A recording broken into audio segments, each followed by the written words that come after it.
തോറ്റാൽ ഉത്തരവാദി നീയാണ്.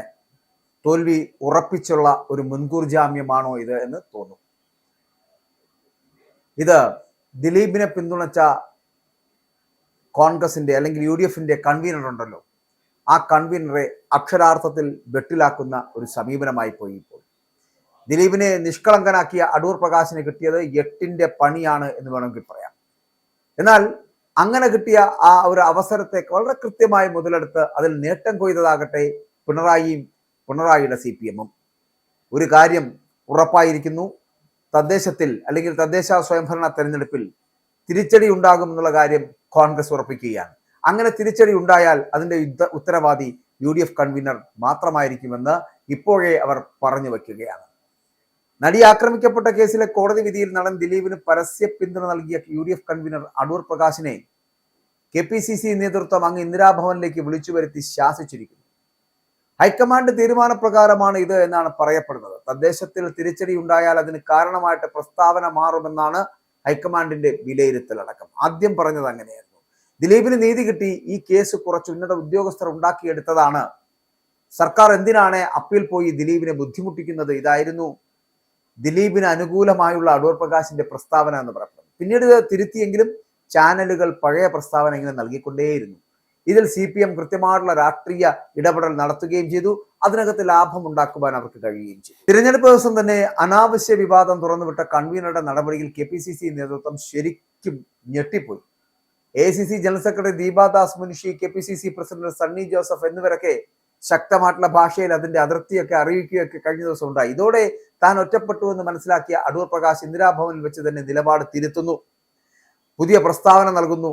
പ്രസ്താവന വന്ന ഉടൻ തന്നെ KC വേണുഗോപാൽ KPCC പ്രസിഡന്റുമായിട്ട് ബന്ധപ്പെട്ട് VD സതീശനും രമേശ് ചെന്നിത്തലയും BM സുധീരനും ഉൾപ്പെടെയുള്ള നേതാക്കളുടെ നീണ്ട നിര തന്നെ പ്രകാശിന്റെ അഭിപ്രായത്തെ തള്ളിപ്പറയുന്നു.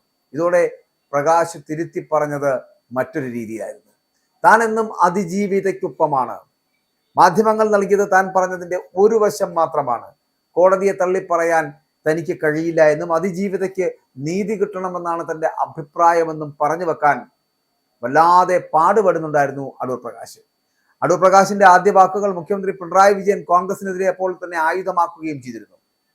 നേതൃത്വത്തെ അത് കൂടുതൽ വെട്ടിലാക്കി എന്നുള്ള കാര്യത്തിൽ സംശയമില്ല.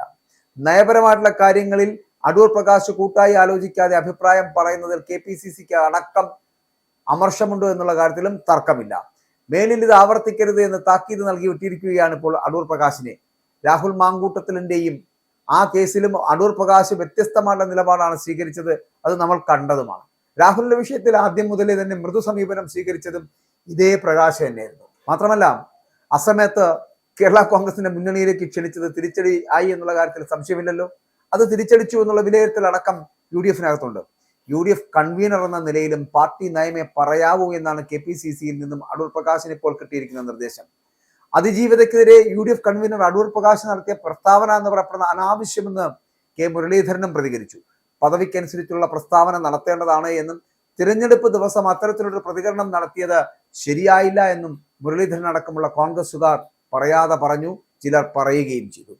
അതിജീവിതയ്ക്ക് നീതി കിട്ടണമെന്നാണ് ഞങ്ങളുടെ നിലപാട് എന്നും സർക്കാർ അപ്പീൽ ചോദ്യം ചെയ്യേണ്ടതില്ല എന്നുമാണ് മുരളീധരൻ അടക്കമുള്ള കോൺഗ്രസുകാർ വ്യക്തമാക്കിയത്.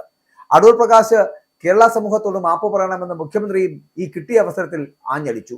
നാടിന്റെ വികാരത്തിനെതിരായ പറച്ചിലാണ് അടൂർ പ്രകാശിൻ്റെതെന്ന് കൂട്ടിച്ചേർക്കാനും മുഖ്യമന്ത്രി മറന്നില്ല എന്നുള്ളതാണ്.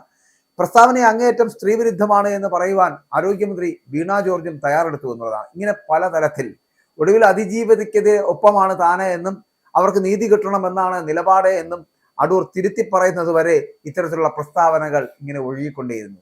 അതേസമയം നമ്മൾ വേറൊരു കാര്യം മനസ്സിലാക്കേണ്ടത്, ഈ സമയം മുതലെടുക്കാൻ വേണ്ടിയിട്ട് CPM-ന് ആയി എന്നുള്ളതാണ്. ഈ സമയം വളരെ കൃത്യമായിട്ട് മുതലെടുക്കാൻ CPM-നായി. പാർട്ടി പത്രം അച്ചുനിരത്തി. UDFന്റേത് സ്ത്രീ വിരുദ്ധ നിലപാടാണ് എന്നും രമേശ് ചെന്നിത്തലയെയും VD സതീശനെയും ജെബി മേത്രയും ഒക്കെ നിശ്ചിതമായിട്ട് വിമർശിച്ചുകൊണ്ട് പത്രമിറങ്ങി ദേശാഭിമാനി.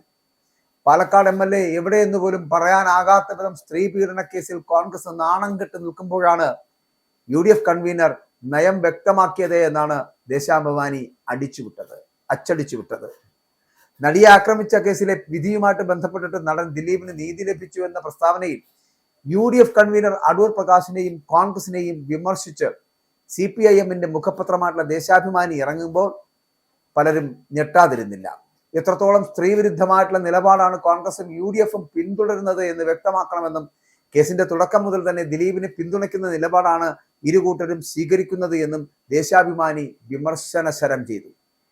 കേസിൽ നിഷ്പക്ഷ അന്വേഷണം നടക്കുന്നതിനിടയിൽ CBI അന്വേഷണം വേണമെന്ന തടസ്സവാദം ഉന്നയിച്ചത് അന്നത്തെ ഒരു കോൺഗ്രസ് MLA ആയിരുന്നു. ദിലീപിന്റെ ഉറ്റ സുഹൃത്തായ മറ്റൊരു കോൺഗ്രസ് MLA ആദ്യം മുതൽ അവസാനം വരെ നടനെ പിന്തുണയ്ക്കുന്ന നിലപാടാണ് എടുത്തതും അതും കേരളം കണ്ടതാണ്.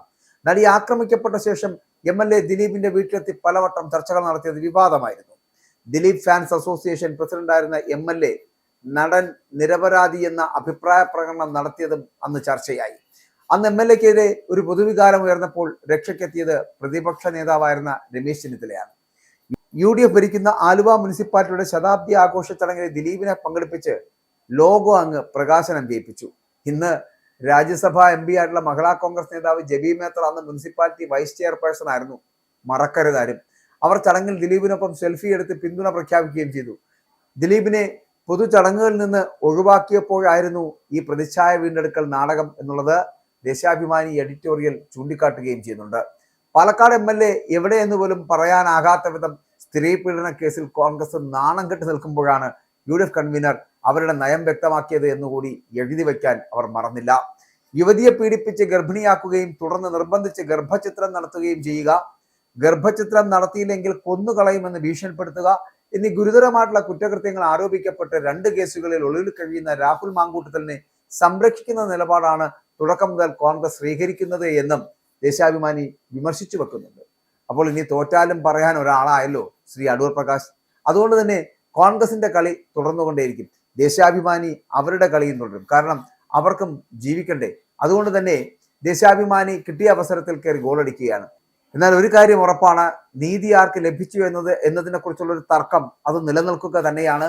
ദിലീപിനാണോ അല്ലെങ്കിൽ ഈ പറയുന്ന നടിക്കാണോ, ആക്രമിക്കപ്പെട്ട നടിക്കാണോ നീതി ലഭിച്ചത് എന്നതിനെ കുറിച്ച് വലിയ തർക്കങ്ങൾ തന്നെയാണ് നിലനിൽക്കുന്നത്. എന്തുകൊണ്ടാണ് ദിലീപ് കുറ്റവാളിയാകാതായി തീർന്നത് എന്നുള്ള സ്ത്രീപക്ഷത്തിന്റെ ചോദ്യത്തിന് ഇനിയെങ്കിലും മറുപടി കൊടുക്കുവാൻ ആർക്ക് കഴിയുമെന്നുള്ളതാണ്. എന്തായാലും കോൺഗ്രസിനോ അടൂർ പ്രകാശിനോ ഇനി നിലനിൽപ്പ് വേണമെങ്കിൽ ഈ അതിജീവതയോടൊപ്പം നിൽക്കുക എന്നല്ലാതെ മറ്റൊരു വഴിയില്ല.